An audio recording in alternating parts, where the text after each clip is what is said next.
ਪ੍ਰਸਾਦ ਜਪੋ ਆਦ ਸਚ ਜੁਗਾਦ ਸਚ ਹੈ ਵੀ ਸਚ ਨਾਨਕ ਹੋਸੀ ਵੀ ਸਚ। ਇਕ ਓੰਕਾਰ ਸਤਿਨਾਮ ਕਰਤਾ ਪੁਰਖ ਨਿਰਭਉ ਨਿਰਵੈਰ ਅਕਾਲ ਮੂਰਤ ਅਜੂਨੀ ਸੈਭੰ ਗੁਰ ਪ੍ਰਸਾਦ ਜਪੋ ਆਦ ਸਚ ਜੁਗਾਦ ਸਚ ਹੈ ਵੀ ਸਚ ਨਾਨਕ ਹੋਸੀ ਵੀ ਸਚ।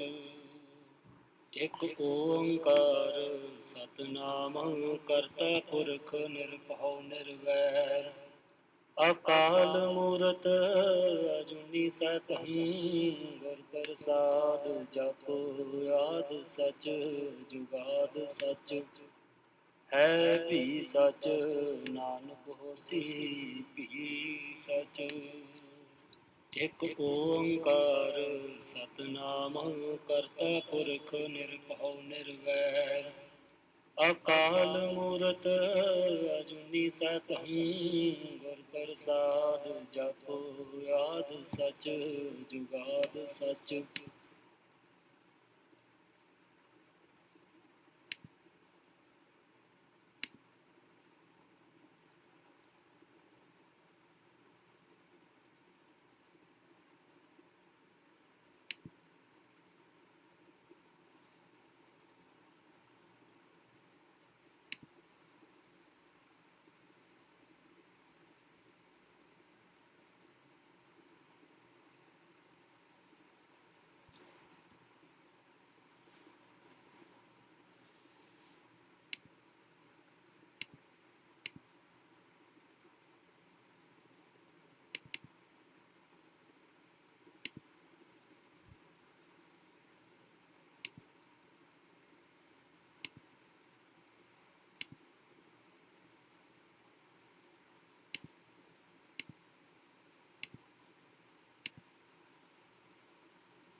So, class, welcome to today's session.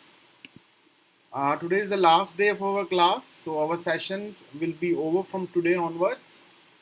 And yeah, so mainly today we will discuss about various application of your MBBT techniques in health, agriculture, environment, and industry.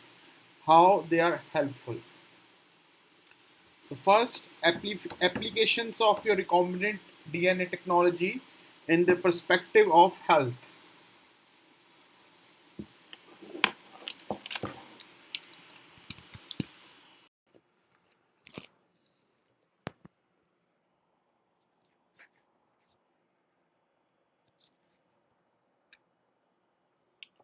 So from recombinant DNA technology, wide spectrum are available in order to improve the health, including treat defected gene or introducing new one. And its applications includes laboratory test, parental diagnosis of genetic diseases.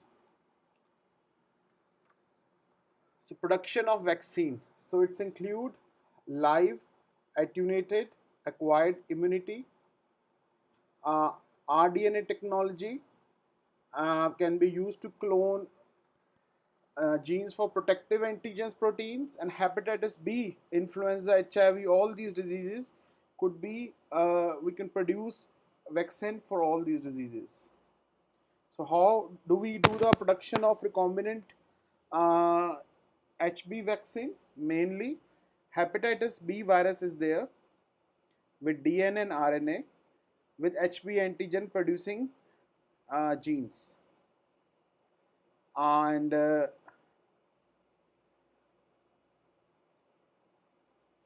we add this into the recombinant DNA, and beyond that we take from bacteria the plasmid DNA and we cut it with the help of friction enzyme and we combine them together.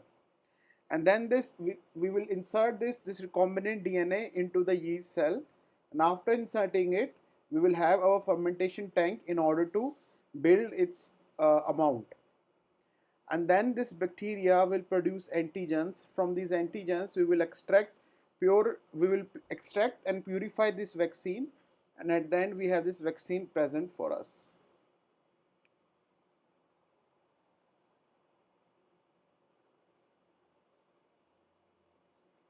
So there are commercial and pharmaceutical products available like insulin, which controls glucose levels in humans, recombinant DNA decloning of human insulin gene and put it in E. coli, and then we have insulin.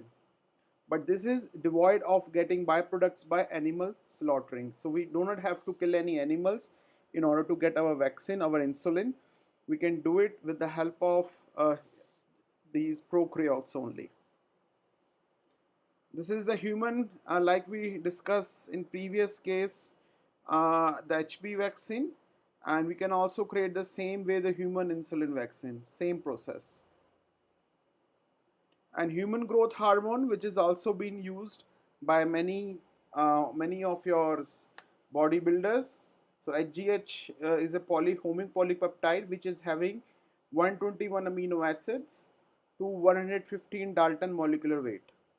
Their role in growth, regeneration or differentiations, and dwarfism treating by injecting them.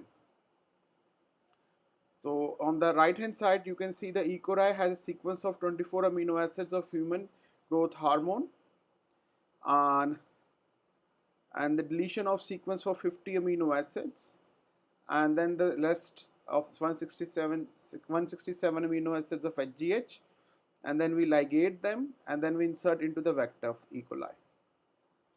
So this is the production of recombinant human growth hormone. We can do it like this. Then comes interferon. Interferons are group of proteins that interfere with viral multiplication or replication, and by rDNA capable of making interferon in it, and alpha components of which have role in curing lymphoma and melanginous leukemia. So antibiotics are also prepared in this technique. They denature harmful living pathogens like penicillin in 1928 was discovered. So there are monoclonal antibodies which are specific, produced by immune system in order to the response of specific antigen. So monoclonal antibodies produced from single clone of antigens. That's why are monospecific in nature. and production through hybridoma technology. And the applications are, they are used for diagnosis of diseases, pregnancy, and treatment of cancer.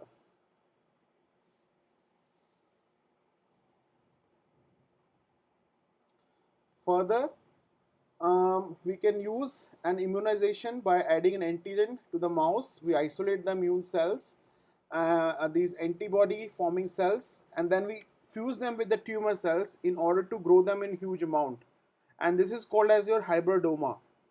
And we select the desired antibody from this hybridoma, and we produce those hybridomas which are producing the antibodies. And then we check, remove these antibodies out of this culture and remove all other cancerous cells from it. On the further note, the molecular diagnosis of diseases. So infectious diseases diagnosis mainly depends upon the isolations and identifications of pathogens, which may take several days. And development of diagnostic kits to identify pathogenic organisms by knowing the organism specific DNA sequence has provided rapid, specific, correct diagnosis. Then there are various diagnostic kits have been developed for AIDS, cancer, food, mouth diseases, tuberculosis.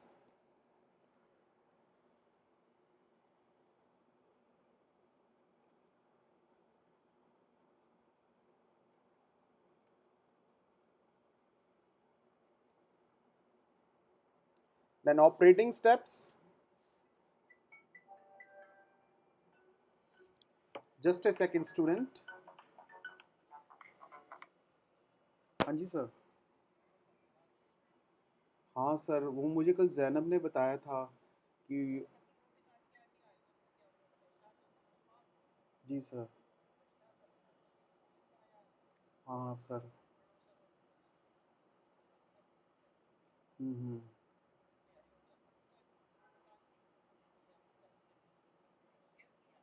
Hmm. Hmm.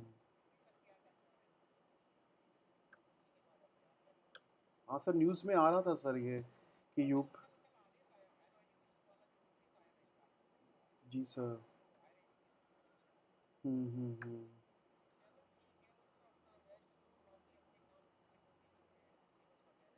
Hmm. जी जी sir, वो आपको book chapter मिल गया था sir. हाँ sir, आपने कहा था किरण मैम को हेड करना है और आप. चौथे नंबर पे सर कैसे? पहला नहीं रखा? अच्छा. ओके. तो फर्स्ट ऑथर वो खुद बने हैं?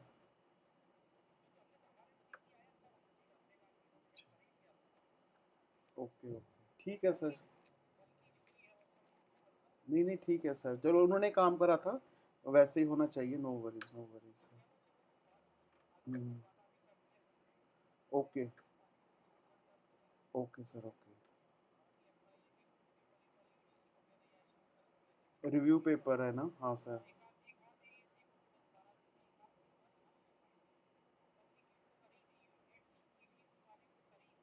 Right sir, right. Hmm. Hmm. जी sir. Okay sir. Okay. Hmm.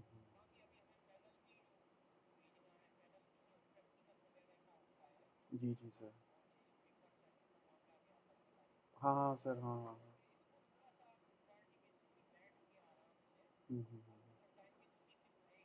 जी सर.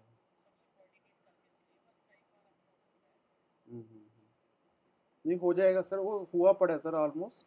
बस कॉपी पेस्ट आखिरी के रह गए थे वो. हम्म.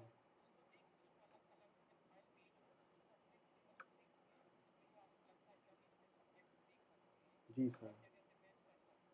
हम्म. ठीक है सर, ठीक है. हम्म.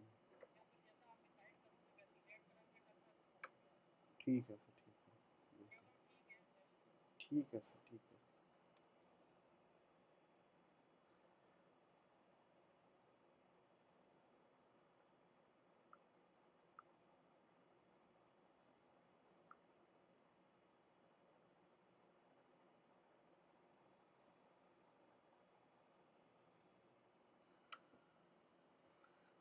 So now next is molecular diagnosis of diseases.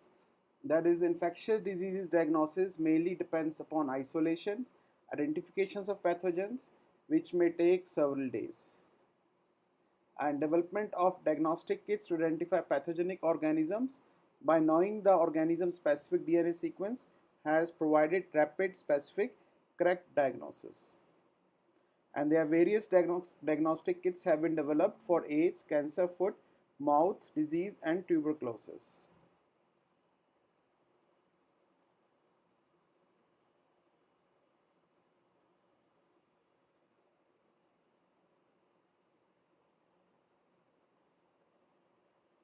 Then, based on ELISA and PCR's principles, it could be in HIV patients. Diagnosis conducted by antibody test uses a recombinant HIV protein to measure the antibodies in the body that proliferate when there is HIV infection.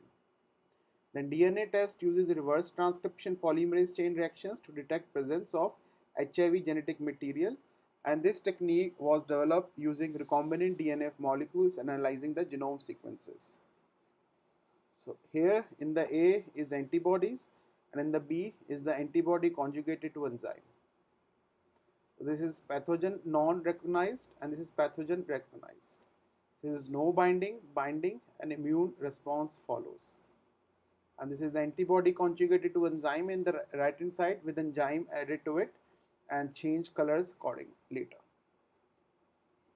So DNA fingerprinting um, was identified by Dr. Jack Jeffries, developed DNA fingerprinting technique. So he identified that every person has different DNA segments, different things, and on the basis of that, they are quite high polymorphic genes are present. That is your VNTRs. So it is done in order to identify a criminal identification for child percentage establishment and helpful for detection of racial groups.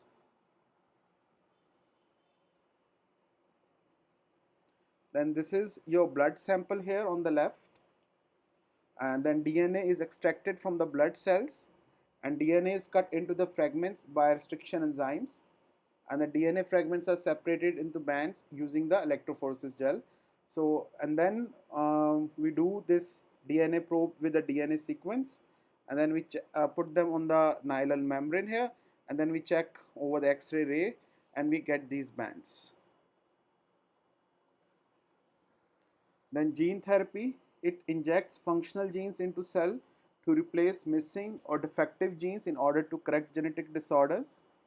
A gene that is inserted directly into the cell usually does not function in it. Actually, they act as a vector into the genetically engineered deliver the gene. And gene therapy could be also in vivo or ex vivo, sorry, and it has a lot of toxicity, inflammation, and cancers are possible.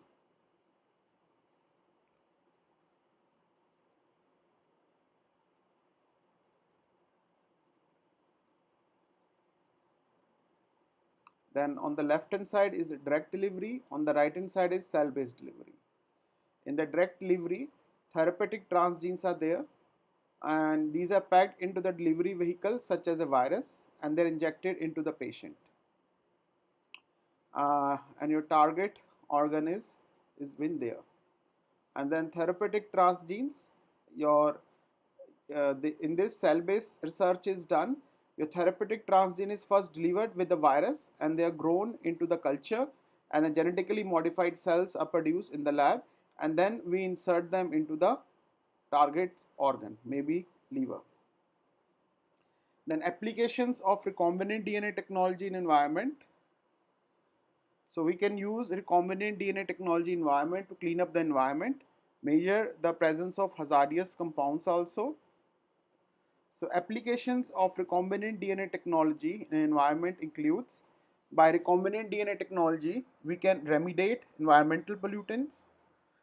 Some harmful chemicals, such which are not digested or degraded, they are partially degradable by TNT chemicals. So in this, nitrogen is reacted with oxygen and superoxide is formed.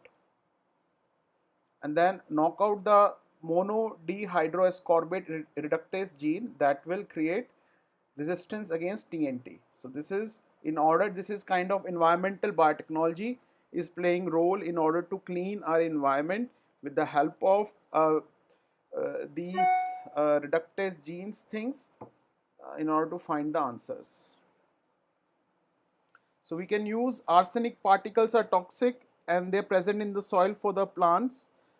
So PVACR3 gene is inserted into your genetic model Arabidopsis model of a plant, and this gene gives tolerance to your arsenic and Arabidopsis thaliana. So in Arabidopsis thaliana in this plant, reductase enzyme is present which reduces the arsenic, and phytochelatins resist the movement of arsenic in root cells and phloem cells. Further, waste product of agriculture have cellulose that do not easily decompose. So by using recombinant DNA technology, we can convert cellulose to sugar for breakdown of cellulose. So cellulase enzyme gene give rise to vector which incorporate to the bacteria. Expression of this enzyme will enhance to degrade the waste that contains the cellulose. So by recombinant DNA technology, plastic degradations can be enhanced by genetically modified organisms which degrade oil spills or organic waste. And we can use them in order to modify strains of Pseudomonas putida able to degrade chemicals in oil spills. And they are used in development of bioindicators and have genetically modified as bioluminescers that give off light in response to several chemical pollutants.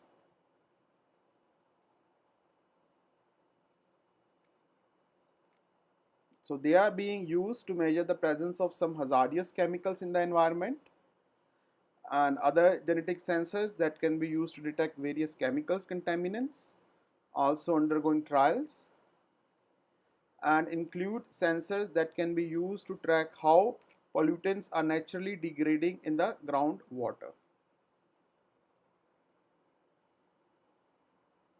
So for example, mercury resistance gene or toluene degradation gene that are linked to genes that code for bioluminescence within living bacterial cells. And the biosensor cells can signal extremely low levels of inorganic mercury or toluene that are present in the contaminated waters or soil, which emit visible light and measured with fiber optic fluorometers. Now let's talk about the applications in the field of agriculture, recombinant DNA technologies. So recombinant DNA technology could be used for the insertions of genes in plants, not only from the related plant species, but also from the unrelated species such as microorganisms. And they are used for the production of transgenic plants with higher yield, nutritional values, and increased resistance to stress and pest. And they are developed for the plant having improved yields of stress tolerant plant and transgenic plants as a source of biopharmaceuticals. So plants with improved yield, yeah. So genes are inserted into plants to increase their yield, and researchers at Japan National Institute of Agricultural Agrobiological Resources added maize photosynthesis genes to rice, and they were increased by 30%.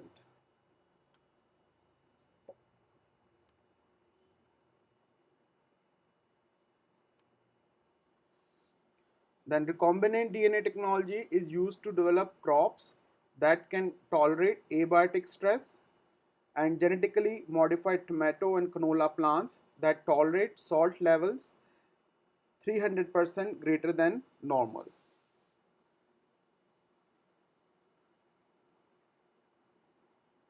So herbicide resistance plants, Roundup is an herbicide, but it kills almost all species of plants. So using recombinant DNA technology with the help of EPSP synthase gene have been introduced into the crop plants such as cotton and soybean. So they produce enzymes that were still functional but were not inhibited by glyphosate. Further, insect resistance plants like cry genes, popularly known as BT genes, from a bacterium Bacillus thuringiensis, they are isolated and they are modified using these genes like your cotton, rice, maize. They are all been grown with BT genes. So that's why BT cotton, BT rice, BT brinjal, BT cauliflower, they are being very famous. So also plants are modified to produce resistance against diseases. Example, tobacco was first modified to produce resistance against tobacco mosaic virus.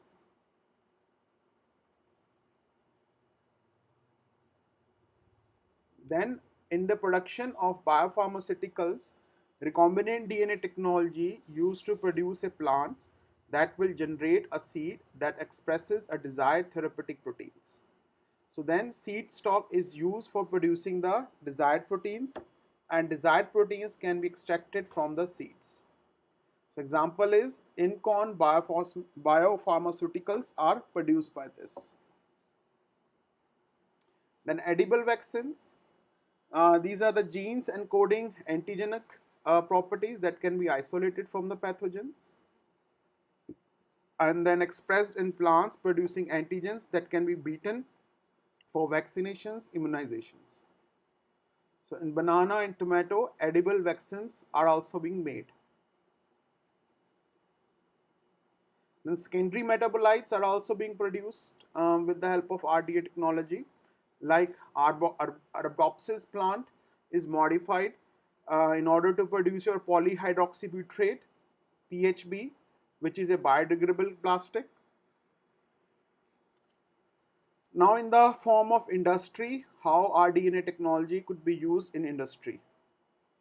So traditionally, industrial microbiology is merged with molecular biology to yield improved recombinant processes for the industrial production.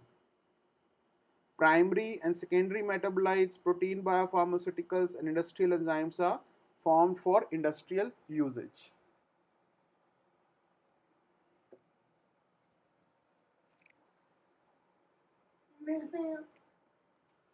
Then important primary metabolites like amino acids, nucleotides, vitamins, solvents, and organic acids. And their production is related to energy production and substrate utilization. And they are essential for growth.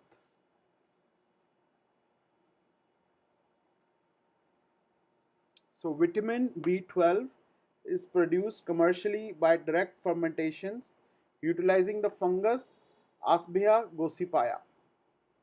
And vitamin B12 is produced by direct fermentation utilizing Streptomyces species such as Streptomyces griseus.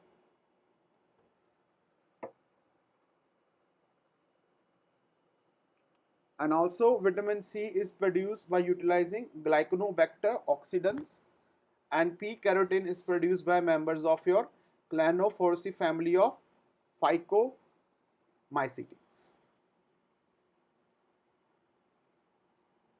So amino acids, that is your E. coli and cloning vector PBR322, they were used to increase the genes for the production of amino acids, glutamic acids, lysine, phenylalanine, and valine. An amino acid as a L-glutamate and L-lysine mostly used as feed for food additives. So the golden rice technology that has been very famous for the production of green revolution. So we have Daffodilus, this yellow leaf, yellow flower plant, and we have Erwinia bacteria. So we mix them together. Of genes were mixed in the genes that give golden rice is ability to make beta carotene in its endosperm. So they are they are in golden color because of the production of beta carotene in its endosperm, and comes from the Daphlodes and a bacteria called Irvinia uridivora. So of these together, they give this yellow color. And then we take all them, and then we we add this into the plasmids, in the small plasmids here, with the help of Agrobacterium tumefaciens. And then we insert them, this agrobacteria, these plasmids into the agrobacteria, and then inserted this provitamin A, producing rice embryos they are giving. And then after having this, we can have our locally important varieties of our plants. Then enzymes are biologically molecules that catalyze, increase the rates of chemical reactions, and their recombinant enzymes play quite vital role in the food industry. So amylases from fungi, plants for making high fructose corn syrup. And proteases are used for biscuit manufacturers to lower the protein level of flour.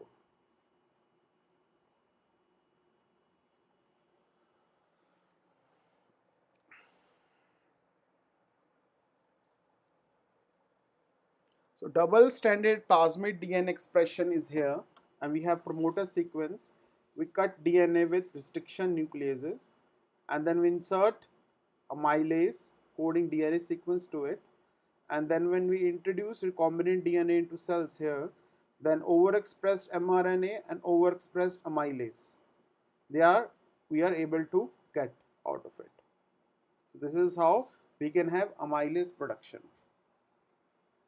Then chymosin derived from rennet used to manufacture of cheese, amino acids and peptides that are used for the yeast for fermentation, and proteases split the polysaccharides and proteins in the malt. And then pro-chymosin genes are isolated from the young calves, and they are transferred to the plasmid, and then plasmid is then introduced into the microorganisms. So on expression, pro-chymosin is activated into the chymosin, producing 100% pure chymosin.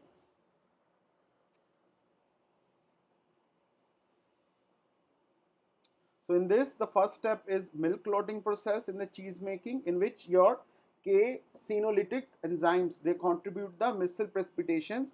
Because of it, specific toward the K-casein is the best enzyme for this purpose. So here is the diagram showing this, that we have a cow gene producing chymosin.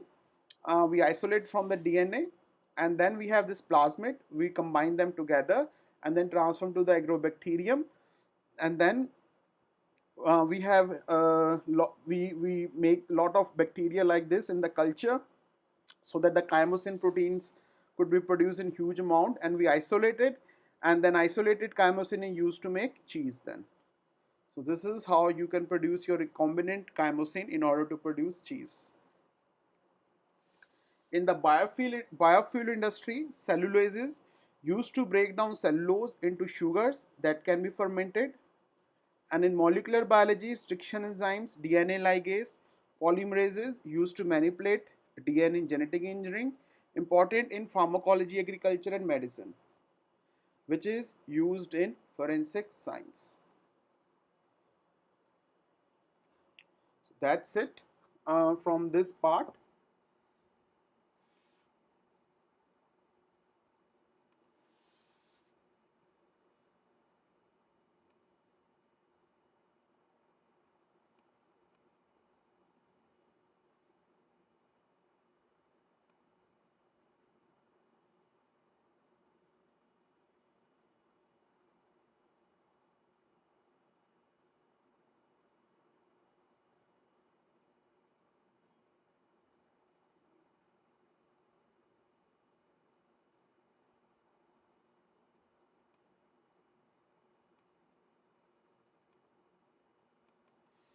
So let's do the last part.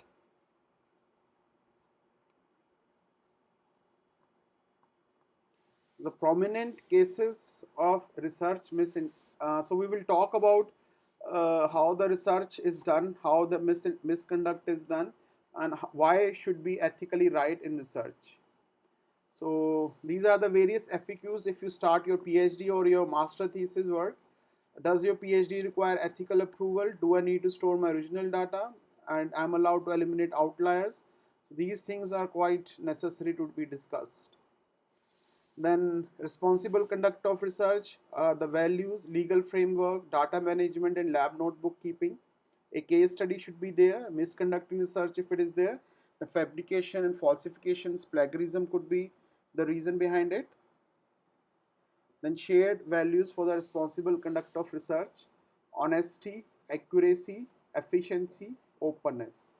So conveying information truthfully and honoring commitments, reporting, finding precisely and taking care to avoid errors, use resources wisely, and letting the facts speak for themselves, avoid improper bias.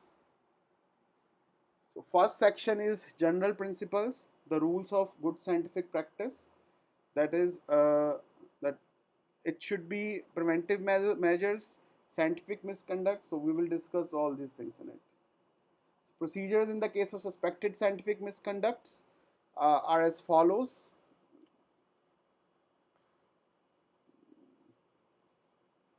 This is not, yeah, this one is important. The rules for good practice for doctoral supervision, that whatever the doctor that you are having, the doctorate you are having, you should get a right person, right thesis committee member, university board should be there, right supervisors, and you should be also a good student in order to work. So data management has to be taken care, that the university who is taking ownership of your data, how you're collecting it, whether it is protective, for how long it will be retained, and with whom you are sharing it. The rules for good lab notebook is that it should be bounded, paper should be durable and pages numbered. Notebooks must remain on site and should never be taken from any purpose. And all notes must be easily legible and in permanent blue or black ink. And never ever erase or white out data, and pages must not be erased from the lab notebook. Notebooks should contain a running table of contents, entries for individual experiments like date of entry, descriptive title, purpose, methods, results, conclusion. So this is how your good lab book should look like. So you have a session 1 here, page number, vacuum system, electron beam description, beam in magnetic field, then session 2 like this. You should maintain your lab book every day very nicely, which experiment did when and how things are developing.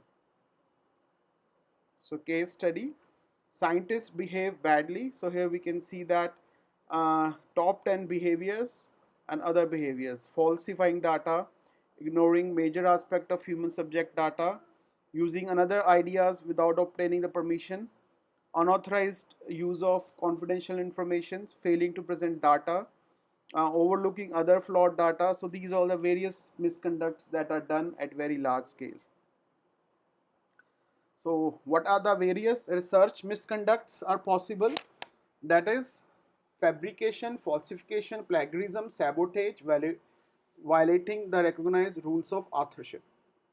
So fabrication includes making up data or results, and falsification means manipulating, changing, or omitting data or results, and further steals another person's idea or words without giving appropriate credit, and adversely affect the research activities of others, and violating the recognized rules of authorship. And fabrication is making up, inventing data of results and recording or reporting them.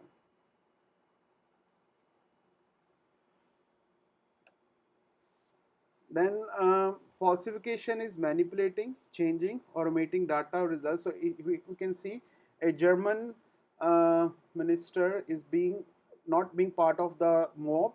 He's just walking away, but people are saying that he's a leader there. So Minister Triton. So this is also possible, now. These things are possible.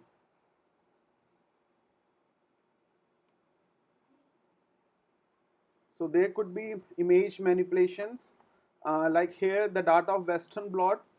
It's usually look dark here. This is the natural, but we can play around. So this is the original data here we can see, and band 3 is deleted in lane 3. So this band 3 in lane 3, your band is deleted in order to show the results, and in this we have added the band also. So you can play around with the data here. So this is experimental A, experimental B. So your data is removed like this, and then this is the original data, and this is the manipulative image. So we can adjust the intensity of single band in it. So images of 1, 2, 3 sequentially more severe adjustment of contrast.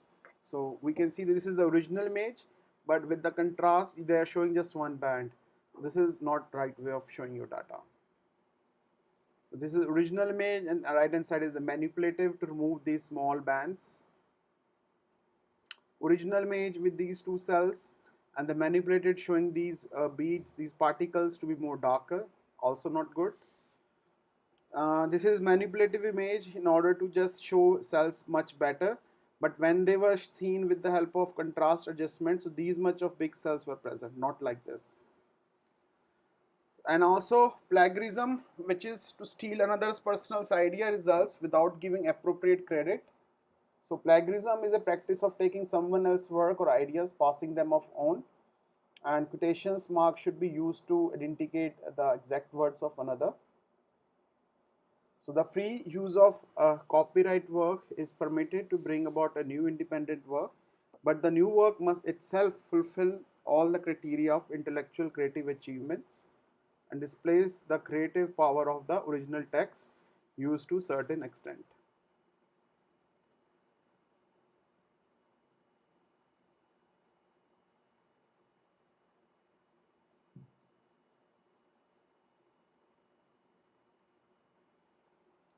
So DNA in eukaryotic cell is secreted in the nucleus, which occupies about 10% of the total cell volume, and the DNA in eukaryotic cell is secreted in nucleus, occupies 10% of the total cell volume.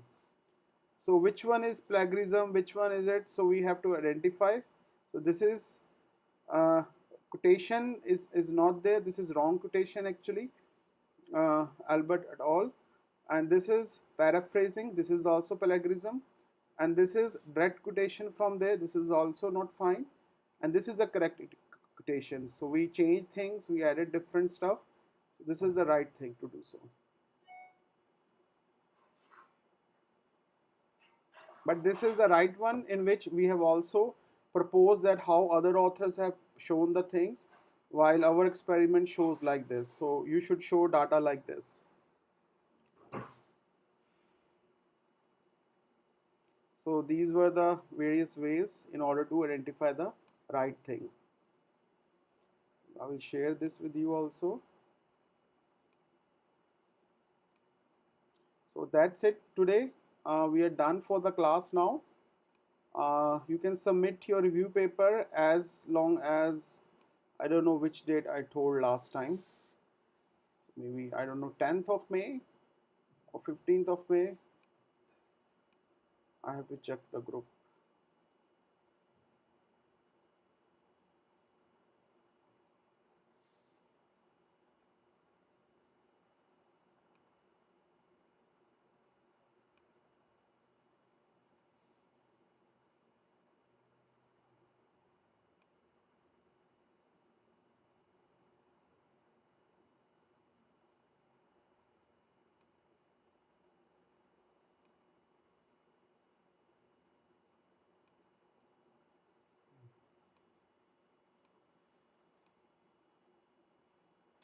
ठीक है class, आज के लिए 9th of May. Okay, ठीक है, तो करिएगा आप. सो आज के लिए इतना ही. तो we are done for today. Thank you very much for the whole workshop. Wish you all good luck. Stay safe wherever you are. My blessings with you all. And no worries. Yeah, take care of yourself.